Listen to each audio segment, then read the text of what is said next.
What is up, everybody? Welcome back to another episode of Too Pop to Handle. I'm your host, Andrew Nucatola, your pop culture best friend. And as always, I hope you guys are having a fabulous week. I hope everybody had a fabulous weekend. Any of my girls, gays, and days who celebrated Pride over the weekend, I hope you guys had fun. We are coming up on the final weekend of Pride Month, which is crazy, but that means New York City, it is our time to shine. I am so excited for Pride weekend. This weekend coming up, there will be lots of stories to tell. I'm pretty sure we're starting our Pride festivities Thursday and just rolling through the weekend. We will be out and about. I am so excited. I'm seeing Trixie Mattel on Saturday, which also means I am seeing JoJo Siwa on Saturday, which I'm not thrilled about, to be completely honest, but I'm kind of excited for like the lore of it, to just like to see it in person and like realize that it's like not a full bit is going to be it's going to be something, to say the least. So, as not excited as I am to see JoJo, I am kind of excited just to see like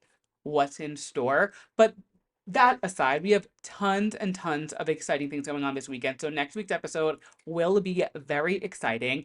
And spoiler alert, this week's episode is extra exciting because a little bit later in the show, we're going to have a special guest come on, our first guest ever on the main show. Obviously, I've had my special guests come on for Drew releases, shout out Gotti and Delaney, but this special guest is somebody who I talk about so often. And a spoiler, just to, keep you guys hooked in, they were at the show this weekend where Travis Kelce came out on stage with Taylor Swift. So as soon as I knew that happened, I was like, oh, I need to get this bitch on the podcast. So stick around for that. I am so excited. But that being said, yes, I hope everybody is having a fabulous week. Hope everybody is staying cool. It is so fucking hot in New York. I am like dying. I'm like, what is going on? Global warming is real. Like, I don't know. It is insane. Whatever, we are getting through. AC is ACing, staying hydrated, doing our thing. But before we hop into our Drew releases and get on with the show, we have some fun little things to celebrate and to talk about. First and foremost, to any of my girlies watching on YouTube, to anybody who's ever watched on YouTube a short, a video, whatever it may be, we hit 100,000 views this weekend on the YouTube channel, which might seem like, okay, it's 100,000 views on your entire channel, whatever. I am celebrating. That is so exciting, and I am not downplaying it. I love to celebrate anything. Anybody who knows me knows that like I will find any reason to celebrate. And I'm sorry, but 100,000 views on the YouTube channel is so exciting and so major. And I'm so proud of this little podcast and this community that we're building. So thank you to all the YouTube girlies who are watching, who are streaming. We do stream the podcast there as well, just as audio, watched a short, whatever it may be. Thank you guys. And that being said, let's hop into the show. We have, like I said, some exciting things to chat about. And first and foremost, you guys know the drill. We start every episode with our Drew releases, which is our new releases from last week and our new releases coming up this week. And before I even hop in, I just need to backtrack because a few episodes ago, I was talking about, I think it was 2 weeks ago, I was talking about how at GovBall, I knew every Post Malone song because he sang nothing from his new album. Last week, while I was recording, he announced his new album date. So his album isn't out. Obviously, I am not a huge Post Malone stan. Like, I don't keep up with him like that. I love his music. I think he's so fun or whatever. But like, I literally finished recording, opened Instagram, and was like, oh, this is why I haven't heard anything from his new album. It literally got announced last week. So new Post Malone album on the horizon. It is country. I guess we'll see. We'll play it by ear, see how I feel about it. You guys know my drill with country music, but that being said, we had something so insane happen last week that if you know me, if you've been listening for a while, if you follow me anywhere, you know that my life completely changed last week because Charli XCX dropped the Girl So Confusing remix with none other than Lorde, which you guys know is one of my all-time favorite artists. She is literally bar and bar with Beyonce. They are my two favorites of all time. Do not make me choose. You wouldn't make somebody choose their favorite child. Don't make a gay man choose his favorite artist. Okay, let me have it. But yes, Charli dropped the Girl So Confusing remix with Lorde. And you guys know Brad is my current like top 3 contenders for favorite album of the year. So to have this album that I already love so much, just get this extra special sprinkle of, Lordification, if you will, into it. Oh my God, let's talk about it. So, first and foremost, it all started because the Brat Wall was getting repainted, which, can we just say how genius the Brat Wall is? Painting it every time something new is happening. So smart. I have never had more fun watching paint dry on a TikTok live stream than watching the Brat Wall get repainted. And when I realized that it was spelling out Lorde, I kid you not, I feel like I felt my soul leave my body. There has been a lot of rumors and, chit chat. Obviously, Lorde was at the show. What was that, 2 or 3 weeks ago at the Brooklyn show that I was at? She's been posting about Brat nonstop. She literally said it was the only album she had ever pre-saved in her life. She posted like her hand. She said she was a brat like after the show. Like Lorde is having a brat summer. And when I realized that, like, I put two and two together, I was like, oh my God, Lorde is literally about to be in the remix. And a lot of people were already saying that Girl So Confusing was about Lorde. There was like back and forth. The lyrics were kind of like pointing towards her. And there's always that like, no one ever really knows what goes on with people behind the scenes, but you can kind of draw some straws and assume things. And just a lot of the parallels lined up between Charli and Lorde in the song. And this verse that Lorde wrote for this song, it is so good. And it really, I think what I love so much about this is that it just feels like two people, two friends having a conversation. They are sitting down, talk, maybe they had a falling out. Maybe there was, bumping heads a bit, not being able to go on the same page. And this just feels like they are sitting there having a conversation, talking it out. Charli has her part, Lorde has her part, and then they just are like, at the end of the day, I ride for you, Charli. Like they are still each other's girls, they have each other's back. And like they said, if they ever release music, the internet would go crazy. The internet is going crazy. I cannot believe it. It is I'm obsessed. I am obsessed. I am so happy that they decided to work it out on the remix because it is just chef's kiss, incredible. I don't know what else to say. I genuinely like it is so good. I am so thrilled. I don't know. I don't know. I am over the moon over this remix. I can't. I think I just need to like go on from there because it is too pop to handle. Lorde and Charli collabing, the definition of too pop to handle. There you have it. Another collab that came out. Let me just say, there was literally a collab released for every variant of Gay Man last Friday. Charli featuring Lorde, Gracie Abrams featuring Taylor Swift, Ariana featuring Brandy and Monica, Paris Hilton featuring Rina Sawayama. Like there was a collab for every type of gay man. It was truly like the pop girls gift for us this pride. That there were so many releases and I didn't even realize that they were all coming out. There was like it was just a lot. I was like every single type of gay man is pleased today. And with that, Ariana Grande, Brandy and Monica, The Boy Is Mine remix. I love it. No surprise. I loved it. I loved hearing all of their voices together. I thought the part in the lyric video where she talks about like not fucking with affairs, she clearly does not give a fuck. I loved it. I love the remix. I love the original song. I love the music video, as you guys know. Perfect remix. Perfect way to give a new life to this song, to, give us that nostalgia factor with Brandy and Monica. Like, it was just, again, too pop to handle. And I love when that happens.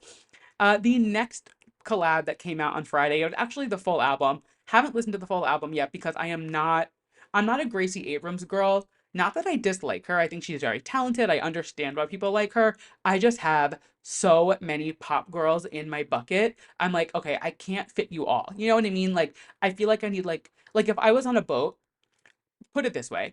If I was on a boat like Noah's Ark and I had all my pop girls on it, I would need like a dinghy on the side to like fit the extra girls in. You know what I mean? Like I don't have room to add all these new girls into my boat. But I did start Gracie's album. I did really like what I heard. I just haven't finished it yet. But of course, the big thing of the album is the Taylor Swift collab.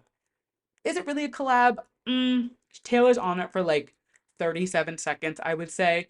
It's a good song. I do like it. I think Gracie has a really pretty voice, and I love hearing their voices together. I like the song. I would say I listened to probably half of Gracie's album. And honestly, I did really like what I heard. It is on my list. You guys know there's a lot to listen to right now, so I'm making my way through there. But I did like this collab. I thought it was fun. I love that they are so close. I feel like Taylor is just like taking some of these younger girls under her wing and just like making sure that they're like doing everything right. She is letting them open for her on tour. She is doing collabs with them. She is giving them guidance, which is what people need. I feel like for a while, a lot of the pop girls, and this I'm talking like 90s, early 2000s, like the pop girls weren't always BFFs, and in the like late 2010s, because the early 2010s the girls were still at each other's necks a bit, but like I would say like mid to late 2010s and now going forward, a lot of the girls are very friendly and look out for each other. I know Katy Perry is always the first one to give like any up and coming artist her phone number. Like Olivia Rodrigo, I know she's given so many up and coming female artists her phone number to be like, hey, if you need anything, shoot me a text, I am here for you. And I just think there's a community and a tight knitness. I don't know if that's the right word. You know what I'm saying? Like a tightness to all of the girls.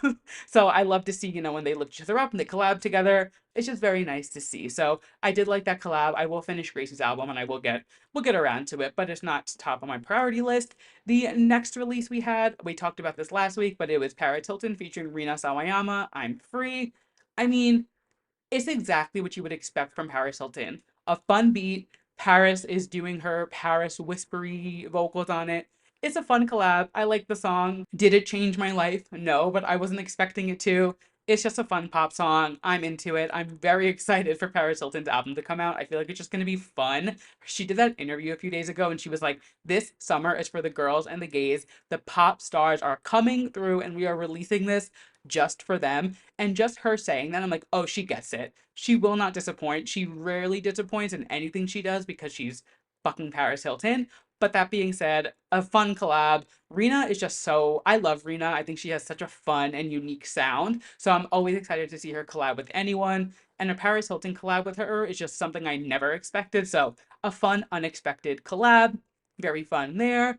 Speaking of unexpected, this next release was something that got dropped randomly yesterday, so Monday, and there were some rumors over the weekend that this was coming out, the album, but I didn't realize the single we were going to get with it. We got a new SOPHIE track, which was featuring Kim Petras and BC Kingdom, and it was called Reason Why, and we also found out that we're getting a album from SOPHIE, a self-titled album, on September 27th. Now, of course, when I say unexpected release from SOPHIE, if you do not know, SOPHIE did pass away 3 years ago now, which still, it's so sad. SOPHIE was such a trailblazer in music production. She was not only was she trans, so just like having that trans representation in music was incredible. Her music was so unique and so different. She had such a beautiful way of like taking a song and just transforming it. She had songs with Charli XCX, Kim Petras, like so many of the pop girls that we love. And Charli has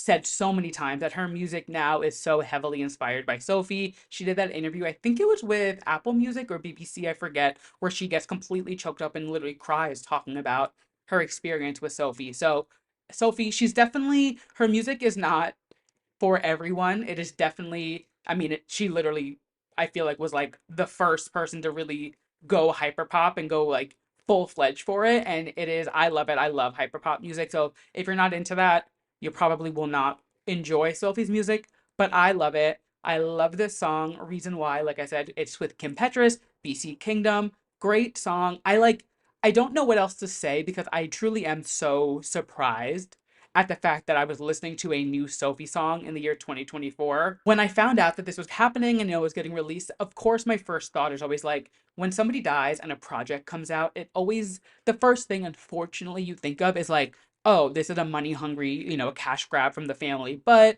her family put out a statement and said they reached out to all of her friends, all of the people she worked with, I'm assuming like Charli, Kim, everyone she was friends with and worked with, and had them involved in the project and also like got their kind of like their stamp of approval because it was such a close knit group of them who all worked together who like it was a community driven kind of feel, if you know what I mean. And they said, hey, we talked to everyone, we made sure that everybody was okay with this. So I think that they took the right steps and the right approach to releasing this album. Like I said, the album comes out September 27th. I don't know if we're gonna get any other songs from it, but I am so excited. It is, I was texting my boyfriend and I was like, it is so weird to be listening to a new SOPHIE song. Obviously, these songs are from at least 3 years ago and just never got released. And it is exciting to see these albums and this body of work get released, but it's definitely a weird concept. When an artist passes away, you kind of sit with you like, okay,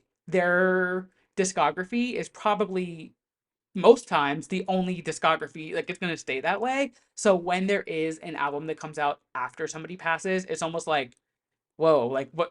I thought we were like, put the bow on it and then, we laid to rest. But I am very excited for this release. I am loving this song.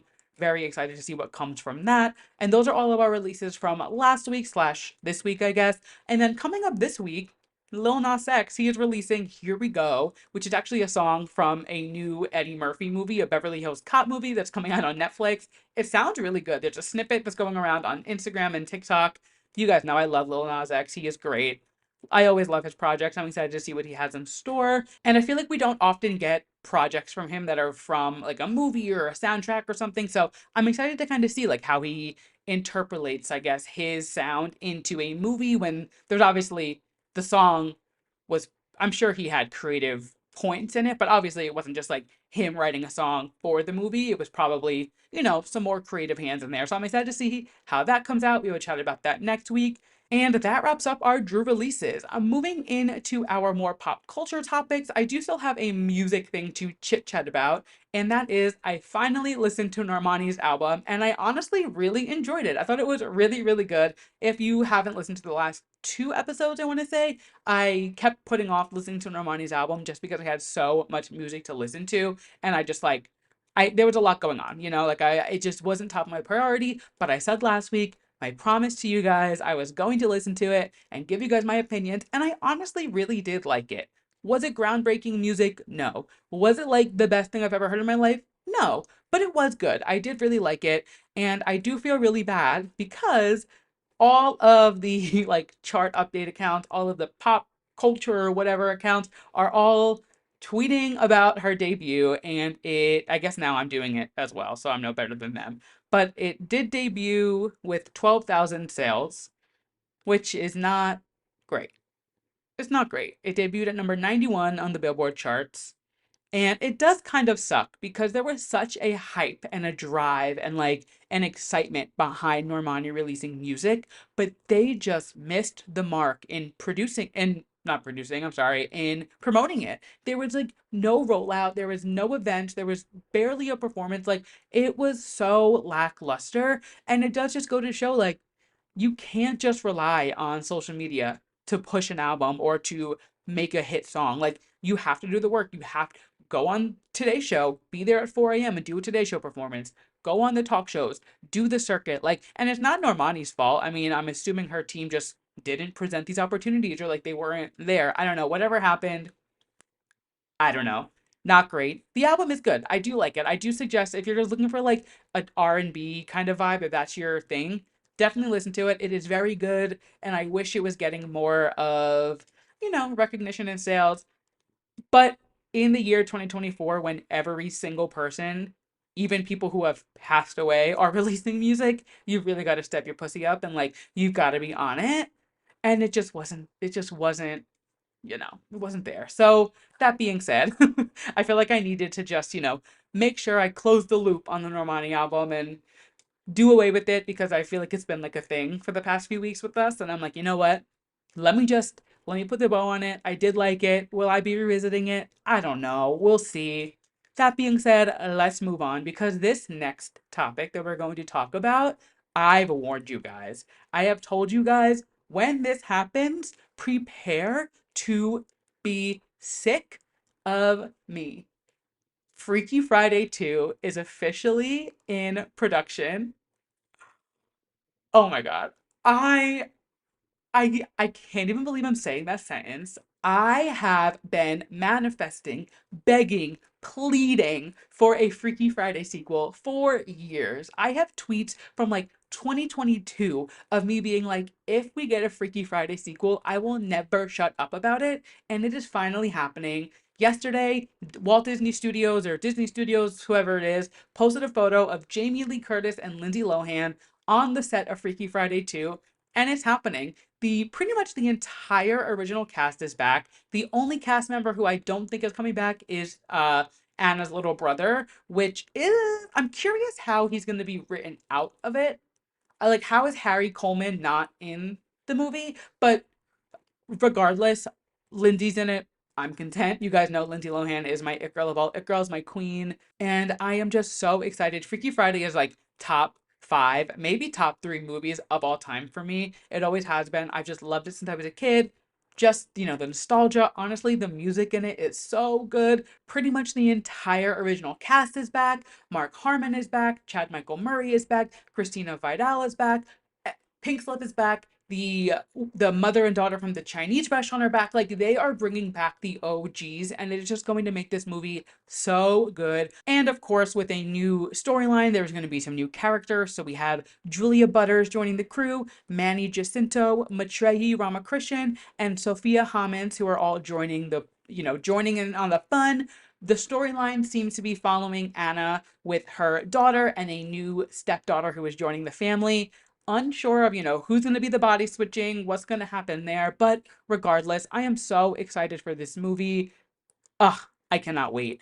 It is getting a theatrical release, which is so exciting. It was originally rumored to be on Disney Plus, but they have switched to a theatrical release, which I think just the excitement and all of the fandemonium behind it and all the people who showed how excited they are just kind of helped be like, hey, we need this in theaters, not on streaming. So I am so excited for that. And a little Too Pop to Handle exclusive, I have heard from a very reliable source that the script is fantastic. Apparently, fans are going to be very thrilled with this storyline. They are staying true to the characters, they are staying true to the story and just like the overall arc of it. So I am so excited. I cannot wait. I will be updating you guys as production goes on, with releases and everything with that.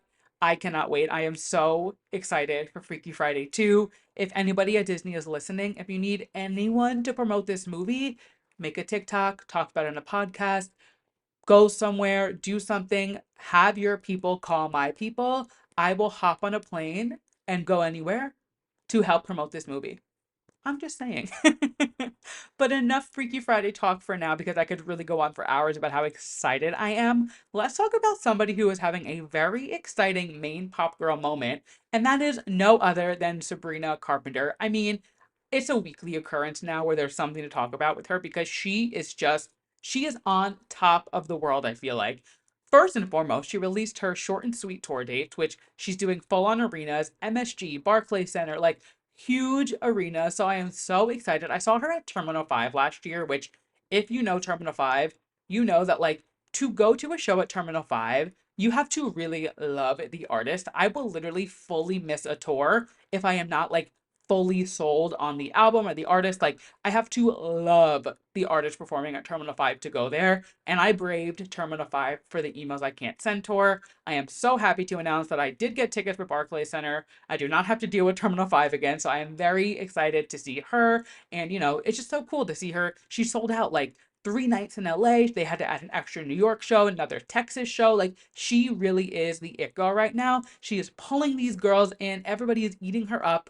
She literally just had her #1 debut with Please, Please, Please. So incredible. So hysterical also. If you didn't see, I posted on my story, but if you didn't see, in the like celebration post she did for going #1, she screenshotted somebody's tweet that was like, follow this being your follow-up single to Espresso is so embarrassing, in her, post saying that she's congratulating herself for going #1. She's so funny. She is just so in on the joke and on so on the pulse of Twitter and internet culture. She's a perfect pop star. So congratulations, Miss Sabrina. This also makes her the first female artist in history to have two top two songs on the Billboard Global 200 singles chart in consecutive weeks. So with Espresso and with Please, Please, Please, she is really putting her foot down. She's like, I am here to stay. I am a main pop girl. I don't care what anybody says. I am here for the long run and I am so thrilled. And I'm honestly it's really cool to see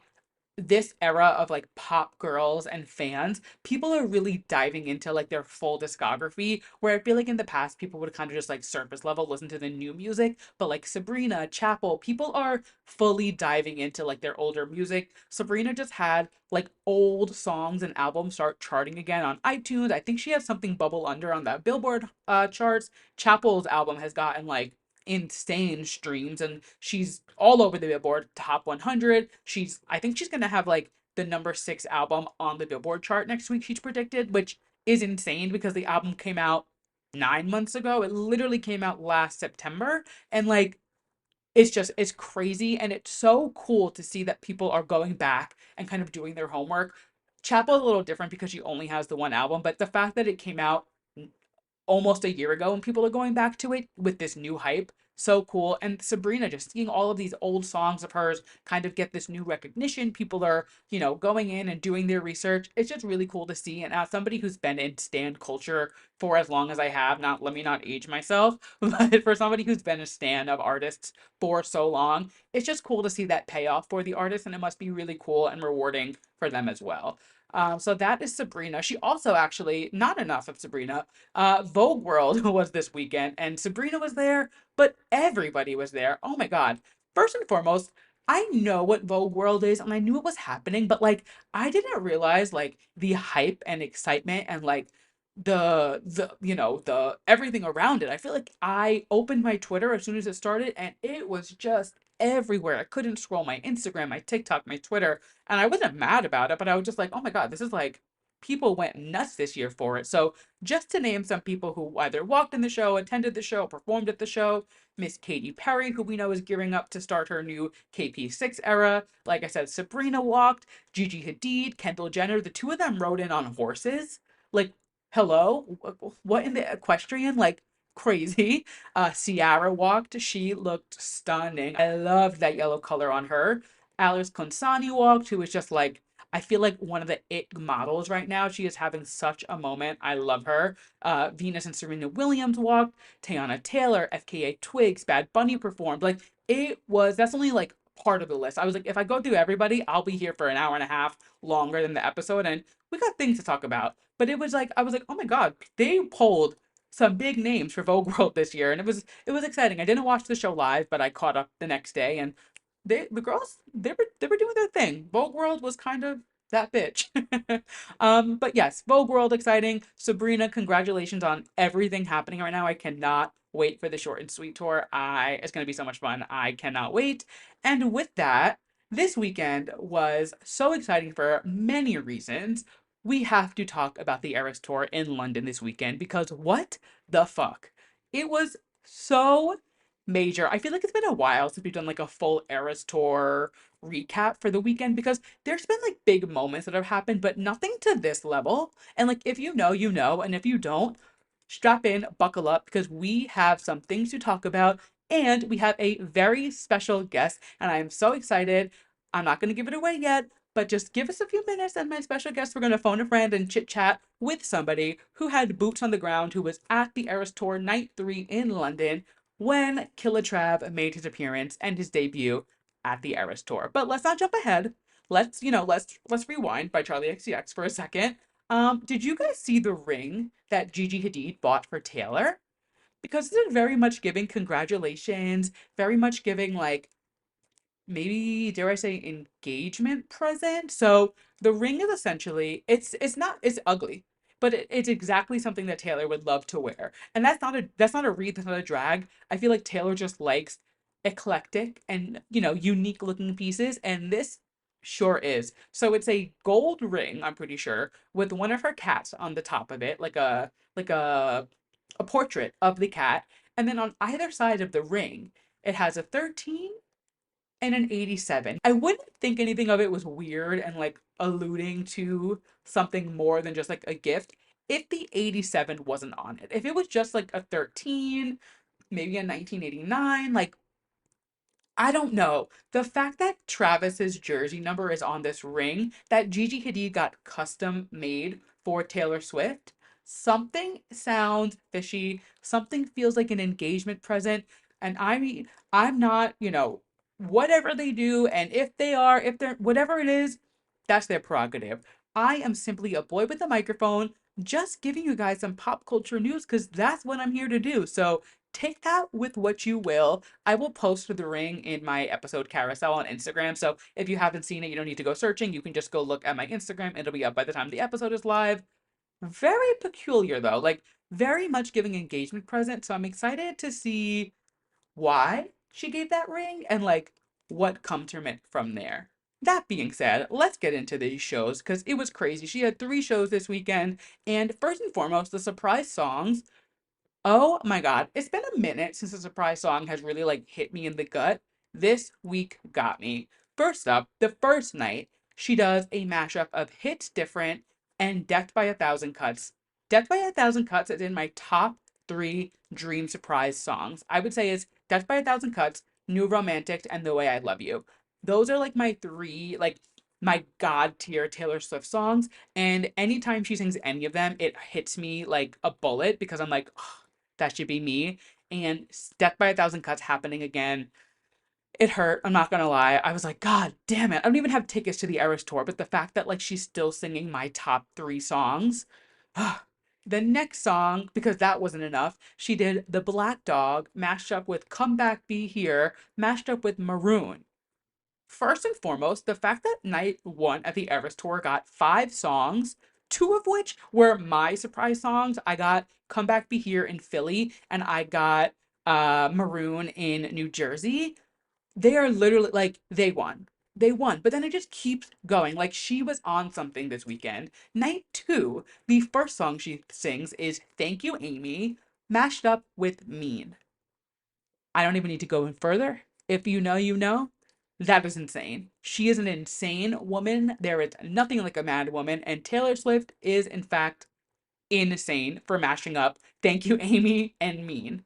And then she sang Castles Crumbling. Hayley Williams came out. Very cute. We've kind of been waiting for them to do this song together. Paramore's been on the tour in and out for since the first weekend. They were the first opener. So it was honestly like bound to happen eventually. So we got that off the list. Very exciting. I love their friendship. I think it's so genuine and sweet. And you can tell that they really love and care about each other. I kind of see their friendship the same way that I see Taylor and Emma Stone. Like, they must have such a close knit relationship, and we don't always see them together. We don't always see them talking about each other, but when they're together, you can just tell that they really are like solid, really, really good friends, and just love that. And then night 3, the surprise songs, they were crazy, but I mean, night 3 is really where like shit took a turn. But the surprise song, she sang Us with Gracie Abrams, which is so exciting to have the debut the same weekend that the album comes out. Also, a killer marketing tactic for Gracie, like genius. Whoever thought of that? I don't know if it was planned. I don't know what the statistics behind it, the strategy.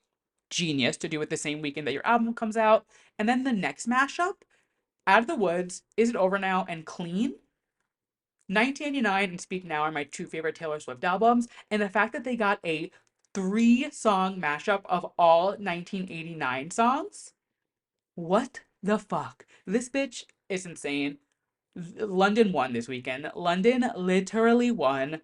It is insane. Let alone the surprise songs. There was also the list of celebrities at this show were pretty much like, it was like the Met Gala. It was insane the amount of people who was at this show. Let's go into it. We had Cara Delevingne, Nicola Coughlan, JVN, Jason and Kylie Kelce, Salma Hayek, the Royals, literally Prince William, Prince George, and Princess Charlotte. And not only did they attend the Eras tour, Taylor literally posted a selfie with them, but not only just the 4 of them, with Travis in the photo, which is the first time Taylor has posted Travis anywhere publicly. And the fact that she hard launched her very public relationship with the photo of the royals and the 2 of them, fucking insane. Like, that's an insane way to hard launch your boyfriend to Instagram. Even being Taylor Swift and Travis Kelce, that is crazy. What the fuck? Tom Cruise was there, Hugh Grant was there, and he had the funniest tweet. He said, Dear Taylor Swift, you have an incredible show, an amazing and very hospitable team, an excellent if gigantic boyfriend, hashtag tequila shots. Thanks so much from one aging London boy, wife, and thrilled 8-year-old, hashtag half girl, half bracelet, in which Taylor responded, as a longtime Hugh Grant stan, this tweet is very important to my culture. Uh, were him and Travis just like ripping tequila shots in the VIP tent? Obsessed with that. Also, the fact that he said, excellent, if gigantic boyfriend, like, what are you saying? I don't know. I was cracking up. I love that tweet. I love that Taylor replied to it. Moving on through the list of celebrities, we had Mila Kunis and Ashton Kutcher, Greta Gerwig, Liam Hemsworth, Rachel Zegler, Theo James, Sophie Turner, Gracie Abrams, Paul McCartney, Ellie Goulding, Bon Jovi, Kate Blanchett. And speaking of very important people who are at the Eras Tour this weekend, my good pal Jaclyn, my older roommate, my prom date, one of the first people who even knew I was doing this podcast, was in attendance on night 3, which realistically, debatable, might have been like the biggest night of the weekend. So I'm so excited to have our very first guest on the main show, Miss Jaclyn Griffith. Hello, Jaclyn. Hello, I'm thrilled to be here. I'm so excited to have you here. It just feels right that you are my first guest on the main show. If anybody listening does not know Jaclyn, A, I'm so sorry because she is a gem. And B, like I said, we have lived together. I've talked about her on the podcast a ton. I feel like she's like a reoccurring character in the Yeah. cast of Too Pop to Handle, Mhm. as it should be. But yes, we have been best friends since middle school. We actually bonded over Taylor Swift, and then we had a short, AIM disagreement about Joe Jonas versus Taylor Swift and that whole drama. So the lore goes Yeah. back. It goes deep. We went to prom together. We've lived together. We've done it all, I feel like. And just to, flex on Jaclyn a little bit, Jaclyn has, in fact, been in Taylor Swift's apartment. She was at the very first 1980, right? The very first one, like I think it was the second. I the think it was sec. in New It York. was the first like album one in New York, Yeah. right? Yeah. It Yeah. was an intervention. Yeah. So she was at the very first, I guess, New York 1989 secret session, which I think maybe this is a spoiler. I haven't even told Jaclyn about this yet, but maybe for the 10-year anniversary of 1989, we do a whole episode talking about that. Everybody Yes. listening, tweet me, leave it like a comment below. Let me know if you would like that because I think Mhm. that'd be really fun to do. But like I said, enough about, gushing about how much I love Jaclyn because that could be a whole episode in itself. Fresh off of her flight from London, she is joining us. So, Jaclyn, how the hell was the Eras Tour this weekend? Wow. First of all, thank you for that intro. That Oh, was of lovely. course. I feel great. Um, it was wonderful. I mean, it always is, and it was wonderful in new and exciting British ways that I had never experienced before. Right. So Yeah. Jaclyn and I, we went to the Eras Tour together back in, oh my God, when was that? Last May. We Yeah. like May. went together. We didn't end up sitting together, but we like traveled together and we've gone to a like pretty Oh, three Taylor tours together, right? yeah. Like at least gone to together, sat separate, Yeah, whatever. I mean, we did go to GMA for Red, if you Oh my recall. That God, was oh my God, wait, we've very done important. That was so many Taylor eras together. yeah, That's crazy. Yeah, we did yeah. Red Release Day. We did Hmm. 1989 tour together, Reputation tour together twice. Hmm. And Yeah, then we did Eras tour together. So we've been yeah. on this ride for a while together, this Oh, whole yeah. Taylor thing. But like I said, Jaclyn did see the tour pre TTPD, and now she has been one of the lucky ones, no pun intended, Taylor's version, to see it post TTPD. What was it like seeing like the new set? Was there like a freshness to it? Was it like, did Taylor seem more excited to be doing that set? Like, was the vibes different, or was she just like happy to be alive, like she typically always is? Yeah, I purposely tried not to watch videos of it before I went because I wanted to be mostly surprised. You're I knew so the good about that. I tried. I knew the basics, like the first night I read the set list and kind of knew, but I tried really hard to not dig in totally, right? So I only had a Mm-hmm. surface level understanding of what went on. And I'm glad that I did because it was like watching a movie play out. Like it Right. was very cool. It was very, It's very like theatrical the way she does it. It's like exactly. such a cool way that she's incorporated into this already like monstrous set. Did Yeah. you feel like it was like, so obviously she cut a few things and like merged some stuff. Did you feel like since seeing it before and after, did you feel like this was like, did you miss anything? Or do you think like the things that she cut out didn't really affect the experience because it was so much excitement anyway? Like it didn't really, Yeah, no, it didn't feel like anything was cut. I know, yeah, like when you ask me, I'm like, "Ugh, I love the one, and she cut the of one." course. But Yeah, in the right. moment, I was not thinking that. No, it didn't feel Yes. like anything was missing or empty at all. No. I know. I keep seeing so many people, and for us, it doesn't really matter, but there's so many people who are like, oh my God, I went to the Eras Tour pre Speak Now Taylor's version, and I'm going After. So like we all completely missed out on Long Live. But I'm like, at the end of the day, like going to the Eras tour, let alone once, let alone twice, and getting in two different like legs of it essentially is like you can't really be mad about like 6 songs being cut, whatever it was. Yeah, yeah, exactly. And I bought these tickets last July, or my friend bought them. Yeah. I remember when you got them, I was like, oh my God, this seems so far and it came so Yeah, quick. it's crazy. And so obviously we had no idea of anything related to Tortured Yeah, Poets. I just wanted to go again. And now I'm like, once the album came out, I'm like, all right, I've never missed a Taylor tour. If I had missed the Tortured Poets set, it would have been kind of like missing one of her tours, and that would have 100%. been devastating. So like, shout out to Past Me for, just making sure Yeah, I was there without even knowing it. I know, Yeah. literally. It is, I feel like you somehow like always get so, not you always get so lucky with Taylor. You've literally been like a ride or die for so long, but like you and are like the most deserving, like always end up having such like perfect little like moments. I feel like with Taylor, like even like the like Fearless tour, didn't you hug her or like something, Yeah. right? Like for the first Yeah. time you saw her to have that like interaction, and then you were front row for Speak Now, Yeah. 1989 session. Like Yeah. I mean, I remember when you were at 1989 Secret Session, I was in Manhattan and you texted me, and I literally was like, I fell to the floor. I was like, no fucking way. Like, Jaclyn was the Taylor Swift fan in our school. Like, before anybody knew who Taylor was, Jaclyn did. And Yeah. she was literally like preaching to the choir, like, listen to Taylor, listen to Taylor, listen to Taylor. And was honestly one of the reasons like I ended up buying Fearless. I had known Taylor and I had listened to Debut and I was a fan, but I wasn't like die hard. And then she was like, you need to listen to this album. So I literally went to Target and I bought it. And I was like, oh, wait. Yeah. I see, I Yeah. get why Jaclyn is like preaching to all of us. So I'm so happy Yeah. that you were able Yeah. to get your Tortured Poet set. Speaking of the Tortured Poet set, there was nothing too tortured about it because Mr.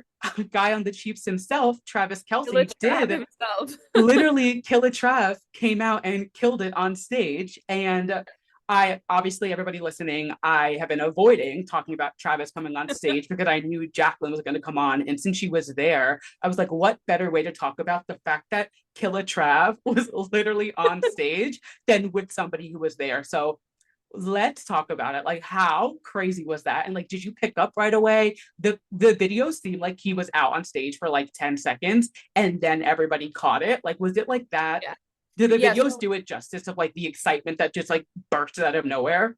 it was insane. Yeah. The Yeah, reaction was like, I feel like we floated to another like plane of existence. Like it was absolutely. crazy. And that's coming from someone who's been to a lot of Taylor Swift shows and seen a lot of crazy reactions to things. Like we Right. had Way Car with Jack Antonoff last year, and that Yeah. was an insane reaction. This was more. This No, was absolutely absolutely. otherworldly. Like Yeah. this, that was, I remember I saw it. I was literally on the subway. So when I saw the tweet, or actually my friend texted me and I was like, no fucking way. But I was on the subway. So I Yeah. lost service like instantly. And I was like, this isn't real. Like this is not happening. And then I got to the next subway stop, opened my phone and I was like, Yeah, I oh wouldn't have my believed it. God. Yeah. I legitimately thought I was hallucinating. I was like, Yeah. did that really happen? Like, am I delusional? Did that really Yeah. happen? Yeah, and so I was like facing my friend Simra, who I went with at that Love exact Simra. She moment. also came to Eras Tour she sat with Yeah, me actually in July. We had the best time with her. She was a gem. So I'm so glad you both got to go again and like have that together. exactly. She came from London for the New York show, and I came from New York for the London show. We swapped the It's next year. very comeback be here. Yes. Oh, we're aware. We're aware of the parallels. So I happened to be facing her for whatever reason at that exact time, and she was like, "Look!" Like it was the craziest thing, and I just And saw it his was. face on the screen. It was like a zoom in on his face. Yeah, it was the craziest. Yeah, Like, and yeah, it was a different level of cheering the entire time that he yeah. was. And then I immediately lost my voice. Like the Oh, next song, I was like, "Oh, I as you can't." should. Yeah. Yeah, it came back, but I was like, that was the moment where it crossed Yeah. into. You're I like, did. Taylor can do it with a broken heart. I can't do it Yeah. without my voice. And it's gone. Like, Yeah, it is what it exactly. is. Exactly. I And like, like that particular moment and that particular song, there's so many layers to it. So like right. so it comes after The Smallest Man Who Ever Lived, right? He picks her up and it sort of Yes. seems like he's saving her, which I have mixed feelings about because I, the yeah. feminist in me is like, oh, like that narrative, but they handled it in a way that it wasn't that. It was very like practical almost. Like right. he did what the dancers would otherwise do on that night. So yes, he did this romantic like sweeping up of carrying her or whatever. But it was Um, gonna happen anyway. but it was gonna happen, and he Yeah. brought her to a couch where he then became the guy who was like, time to get ready, time to do it with a broken heart. Like he Right. was playing a character. Exactly. Yeah. He wasn't playing her boyfriend who was there to save her from a broken heart. He was No, playing the exactly. bad guy, really. Yeah. Uh, but it's like the bad guy with that very sweet romantic subtext of like, we all know he's not the bad guy. Right. Like, Yeah. It's like yeah, out of breaking the fourth wall. Like this is obviously exactly. not Maddie Healy. It's like, Yeah. Yeah. Yeah. oh, And I was it's really insane. watching to see if, I was like, what's going to happen next? Is she going to Yeah. acknowledge him? Is she going to hug him? Like what? And there wasn't anything. I saw a video later. I realized that she blew him a kiss, which I missed Yeah. from standing. But I was glad too. Like it just felt very practical. It felt like the right amount of a cameo appearance without it becoming 100%. about him or like him taking the spotlight or becoming the only thick part of the conversation. So I think the amount of Travis Kelce was perfect. Yeah, and I love the way that like he, like you said, like he carried her, but like he came out, he walked down the catwalk, like had his Yeah. moment, and then really for the rest of it, his back was to the audience. Like Yeah. he carried her, and then he's like facing her the rest of it. And obviously, she's having her moment. That's when she gets changed, and like Hmm. obviously, like he was just playing it up, doing his thing. But like, yeah, I really appreciated the way that it wasn't over the top like oh my Yeah. god lovey-dovey like let me act different like they both acted so I mean I Taylor is literally the definition of a professional. Like she's so good at keeping things like to par of what she wants, you know? So Yeah. like Yeah. I think like the way that they did it was perfect, but it was like the perfect little sprinkle and like Mhm. just even just him and Jason and Kylie being there all weekend. Like obviously it was like a family affair of all of them. And she had so many friends there. Right. Obviously Scott and Andrea, like there were so many people there that like she was surrounded by so much love. I think it was like the perfect way to just like seal it with the kids at the end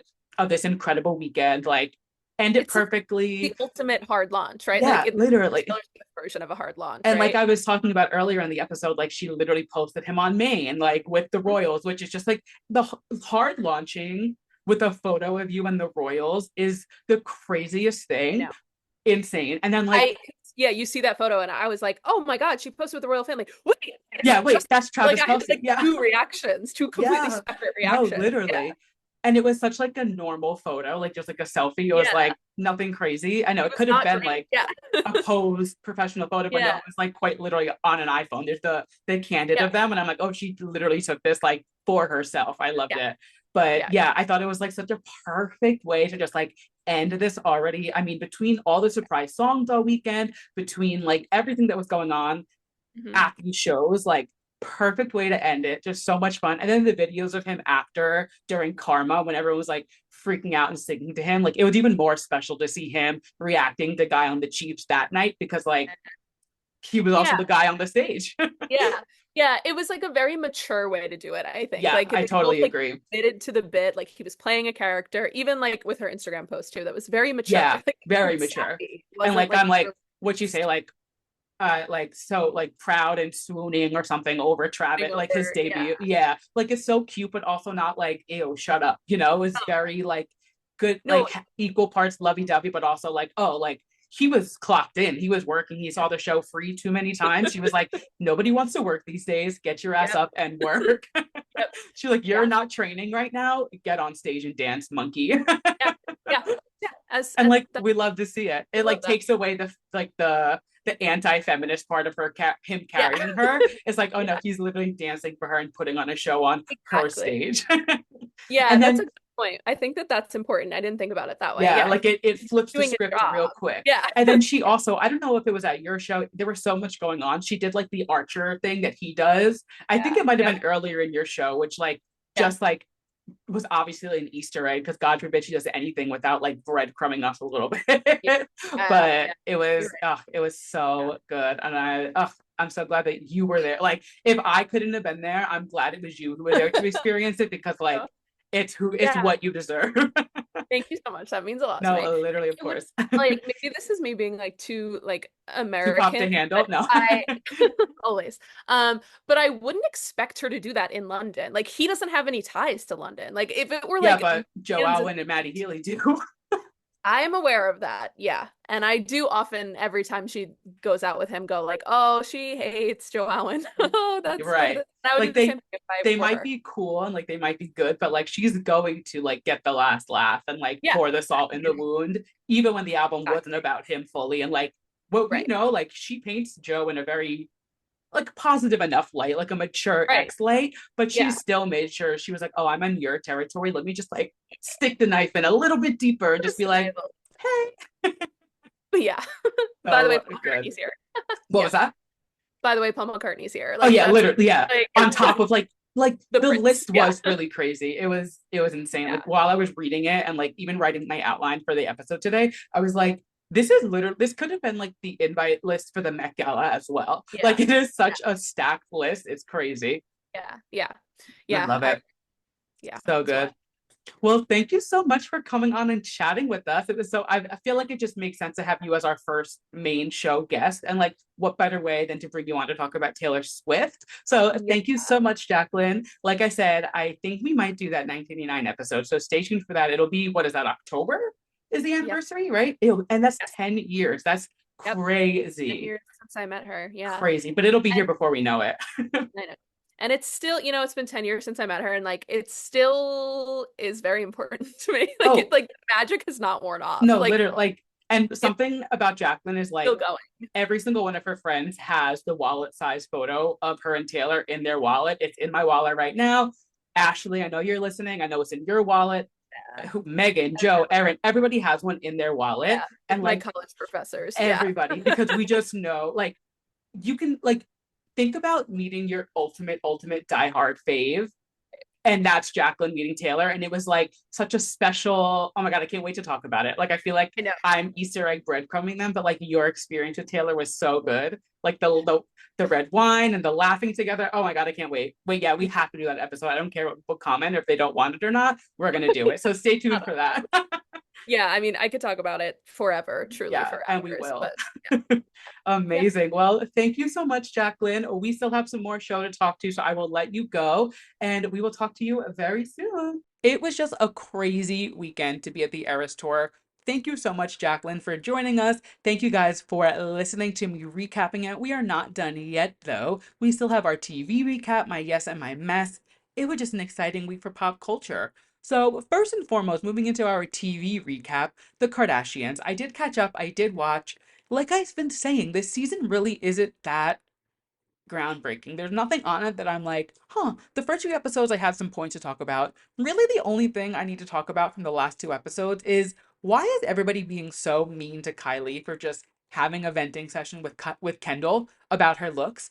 I feel like everybody is going down Kylie Jenner's throat, being like, you made unrealistic beauty expectations for women for years. You don't get to feel bad about how people portray your looks. Do we forget that like these people are humans?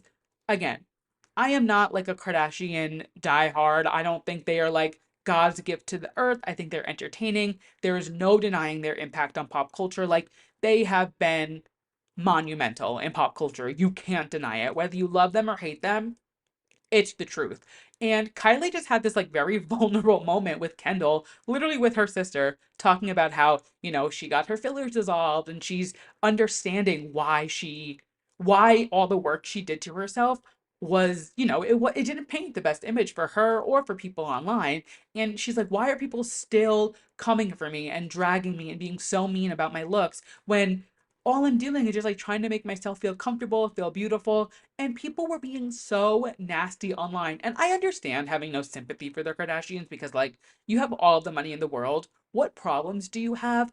But, like, this past week, I feel like people have been dehumanizing Kylie Jenner to a level that I have not seen since, like, 2013, like, King Kylie era. Like, it's really kind of crazy the way people just, like, speak at these people. Not just the Kardashians, really any celebrity, but, like, this is just the example at hand, people really do forget that like celebrities are people and you can't like you can say whatever you want about them. I literally have a pop culture podcast, obviously, but like people really do get so like too comfortable talking at and talking about celebrities. And I feel like this was a really good reminder to just be like, hey, let's pull back for a second. Like, we don't need to be so rude about people's looks. I know me talking into a microphone isn't going to get anyone to stop, sway anybody's opinion. And if it does, pat me on the back because, like, that's incredible. But I was just like, this is like really harsh to be doubling down on somebody after she's literally on her TV show crying about the way people treat her over her looks. I don't know. That was my main takeaway. I guess seeing Courtney and Travis have their, give birth and like that whole story was really cool to have like the videos of them in the hospital, and crazy that the baby wasn't born on Halloween. It was born at like 12:01, I think, on November 1st, and they really wanted a Halloween baby, but he literally waited until the clock struck midnight on November 1st. That was kind of weird. What type of witchcraft was that? But again, this season really isn't like groundbreaking news in any sense, and I'm still enjoying it entertainment wise. I'm just like, there's nothing really to chat about recap wise. If there is later in the season, we will continue to talk about it. And as I watch, I will continue to talk about it when I feel it's fitting. But we're gonna watch the Kardashians for entertainment, not to dissect as a pop culture podcast. But something we are dissecting as a pop culture podcast is RuPaul's Drag Race All Stars 9. It is another day in the workroom, and RuPaul chose chaos today.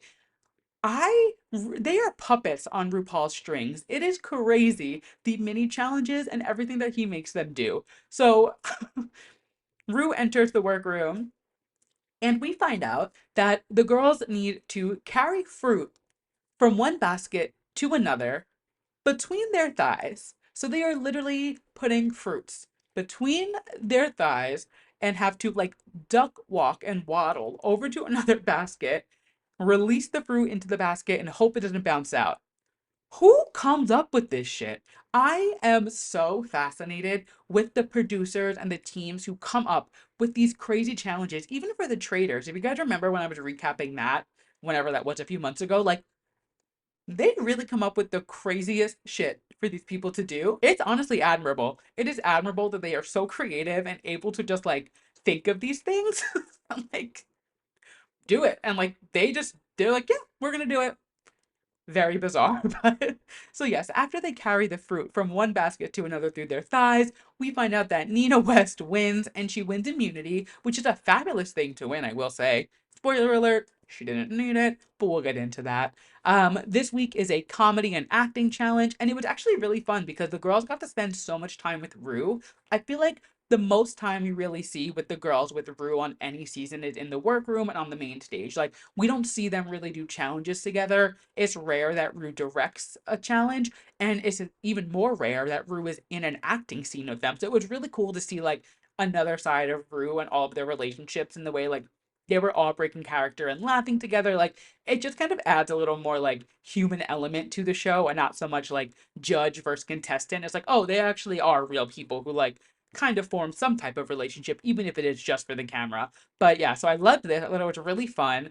And I honestly, this runway was killer. It has to be my favorite of the season. So the runway theme is Widow Weep for me. So, the widow, they just had somebody, their husband die. Very sad, but these girls fucking turned it. Like, it was good. First and foremost, Nina West. Let's clap for Nina.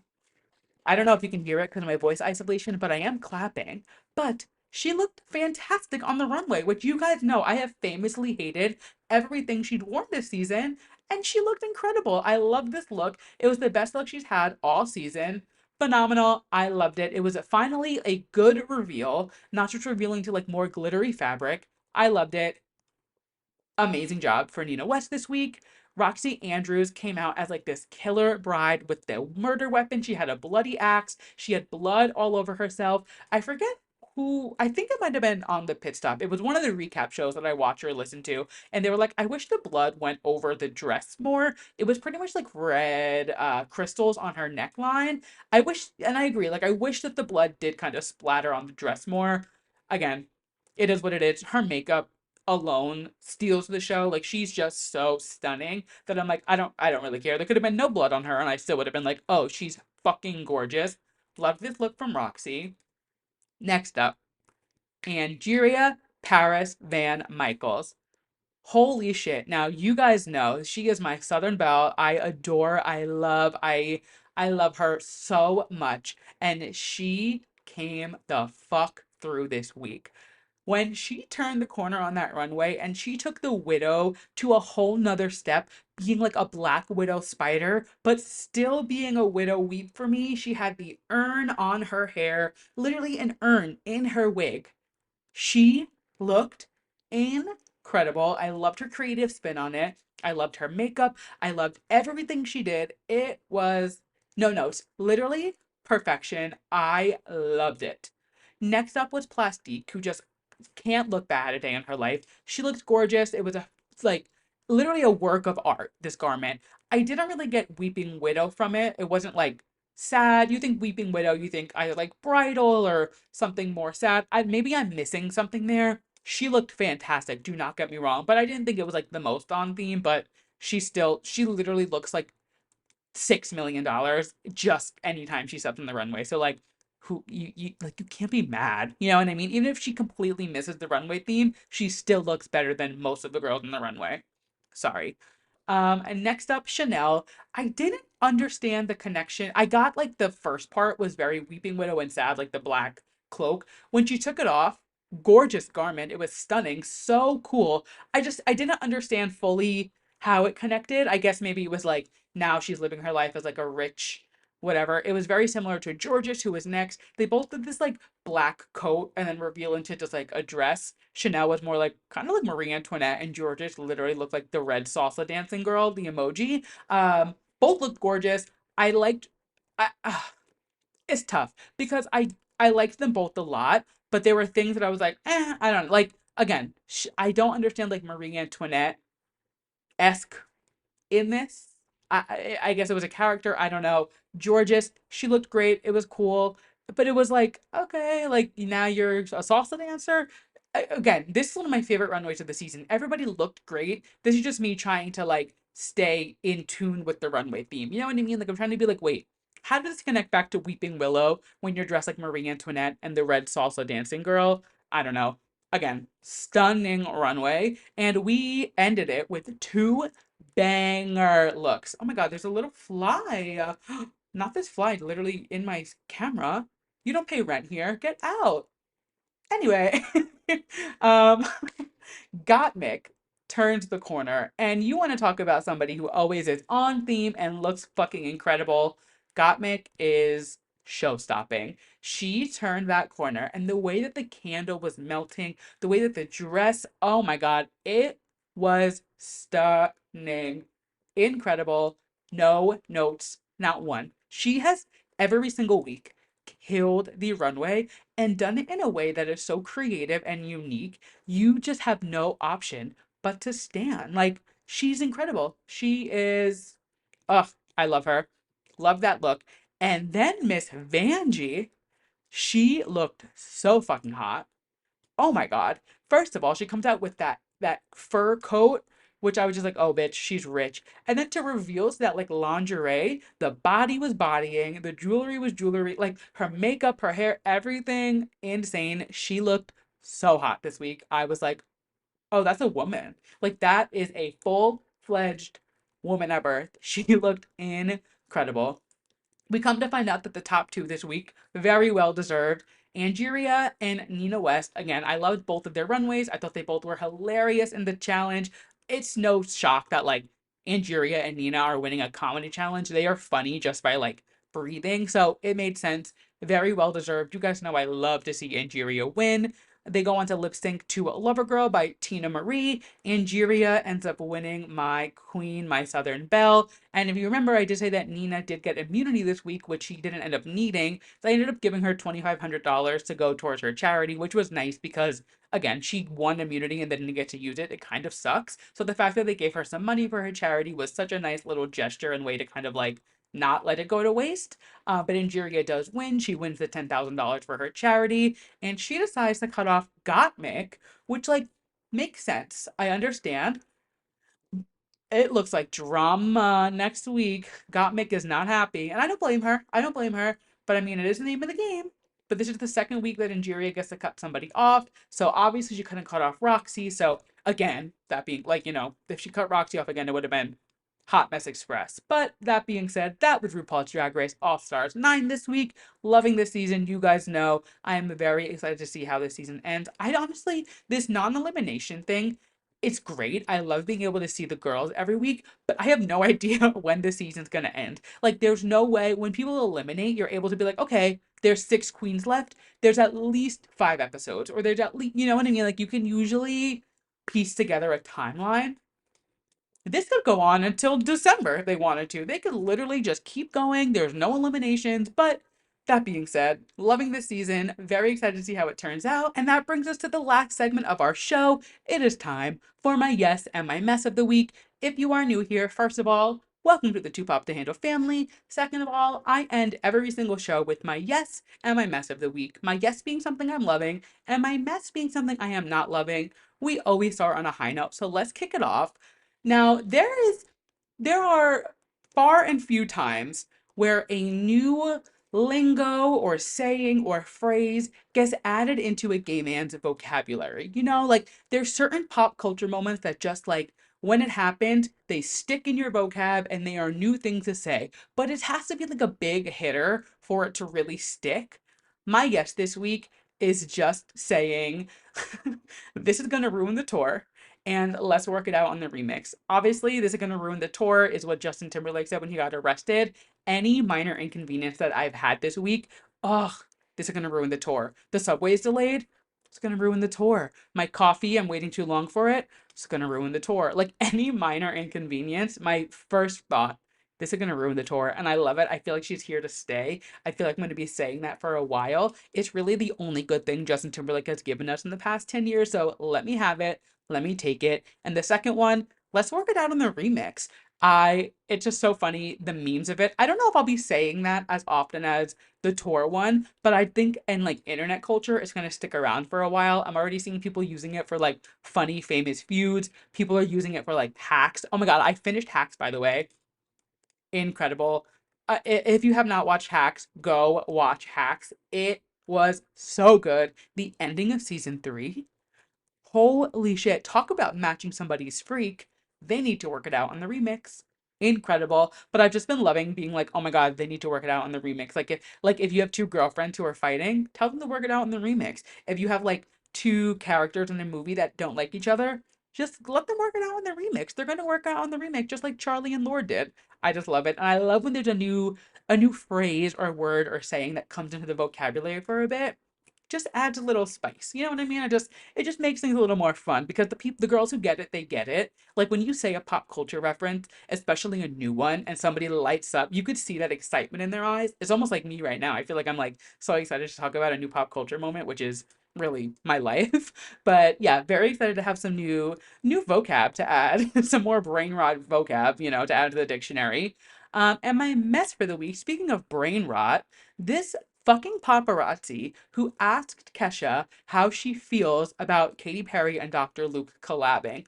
Were you dropped on your head? Do you have a single brain cell in your skull? Because what the fuck is wrong with you? To ask somebody what they think about their sexual abuser and their rapist in any context. I don't care if it's about them dying. I don't care if it's about them getting arrested. I don't care if it's about them working with them, with their best friend. I don't care the situation. To bring somebody's abuser up to them, to their face, and expect them to answer with a smile. What the fuck is wrong with you? If you don't know what I'm talking about, Kesha was getting off a flight the other day. She was walking to her car, and TMZ, of course, is in her face with a camera. And they're like, Kesha, we just have to know. What do you think about Katy and Dr. Luke collabing? And Kesha just stays silent. She gives a little smirk. She gets in the car. She waves and drives away, which is the right response. Like, that's the mature thing to do. But who does this paparazzi think they fucking are asking that question? Like, can we be so serious? That is so rude and just uncalled for. It made me so mad.